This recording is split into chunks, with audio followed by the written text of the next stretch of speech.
मध्य અને દક્ષિણ ગુજરાત સહિત સૌરાષ્ટ્રમાં આજે મધ્યમથી ભારે વરસાદની આગાહી 24 જૂનથી ચોમાસું આગળ વધવાનું હવામાન વિભાગનું અનુમાન।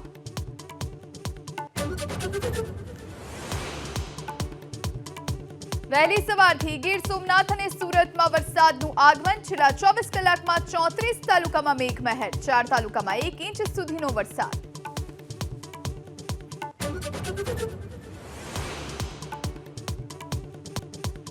અમદાવાદમાં સ્કૂલ વાહન અને રિક્ષા ચાલકોની હડતાળ યથાવત, તો સુરતમાં આરટીઓ અધિકારીઓ સાથેની બેઠક બાદ સકારાત્મક વલણથી સમેટાઈ હડતાળ।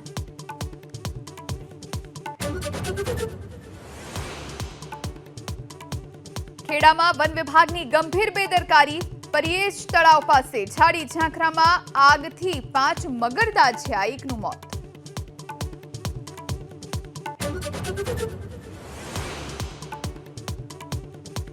દિલ્હી અને ઉત્તર પ્રદેશ સહિત ઉત્તર ભારતમાં ભીષણ ગરમીનો કહેર, 9 રાજ્યમાં હીટવેવનું એલર્ટ જાહેર। ગરમીના કારણે દેશભરમાં 40ના મોત।